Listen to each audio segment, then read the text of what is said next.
Okay, what's my job in life? What's my job as a human being?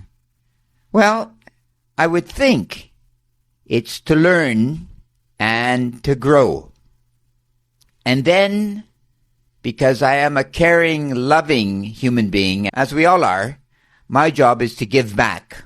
So I must learn, and then I give back to my family, my friends, my society, right? I become, over time, a knowledgeable person, and then eventually, God willing, I become wise.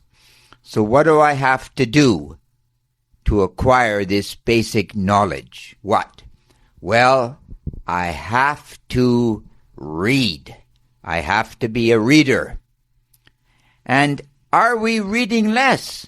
Are we reading less today than we've ever read, perhaps, since the time we actually were literate in the middle of the 19th century?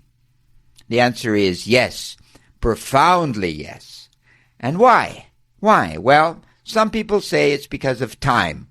I just don't have any time. I'm too busy. I get up early in the morning, I work all day, I come home at night, I'm tired. I don't want to read.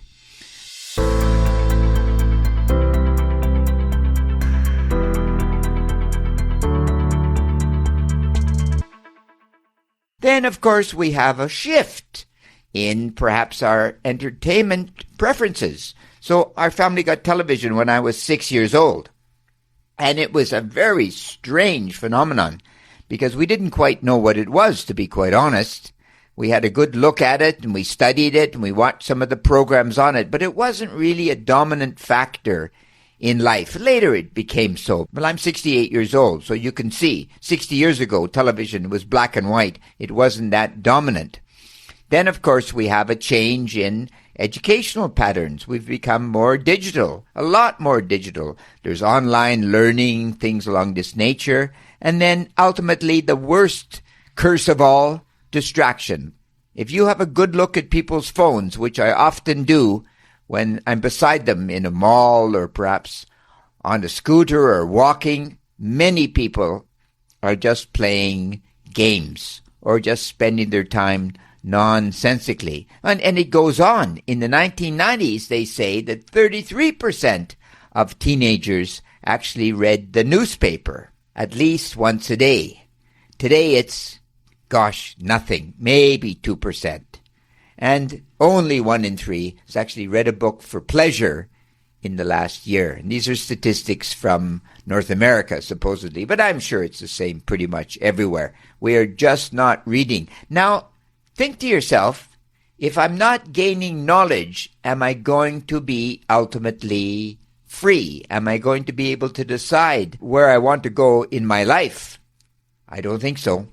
I really don't think so. You know, the major work of literature in the Western canon, of course, is the Bible. It's the basic.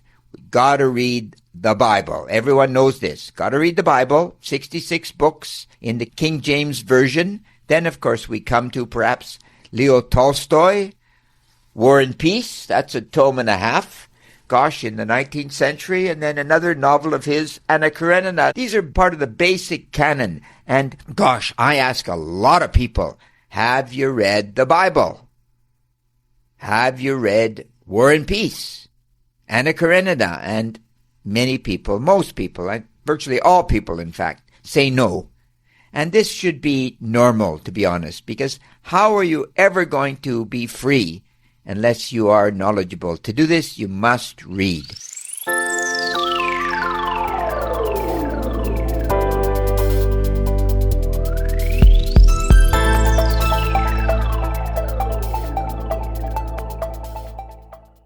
Little story. I'm sitting the other day in a coffee shop, in a restaurant, and I look over and there's a little boy, 5 or 6 years old, and I expected to find him on a screen, basically. He's reading a book.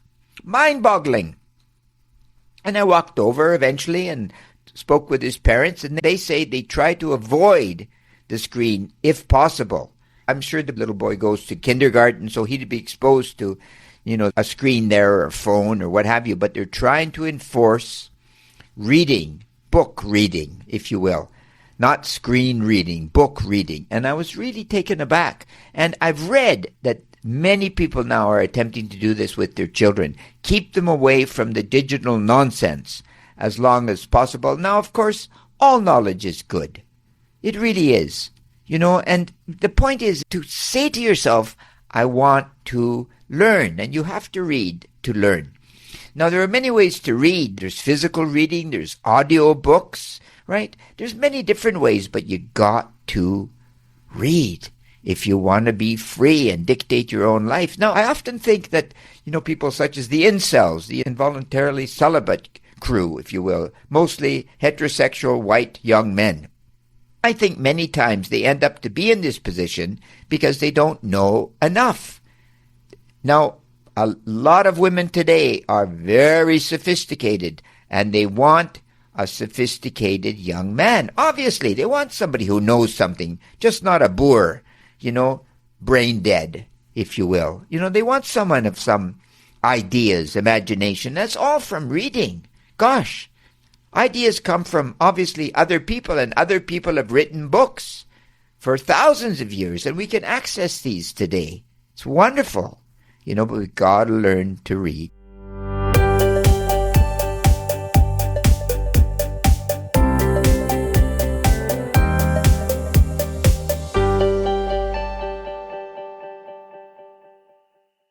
So what I do is I keep track of what I'm reading in my notebook on a daily basis. And I don't think this is a very original thought at all, right?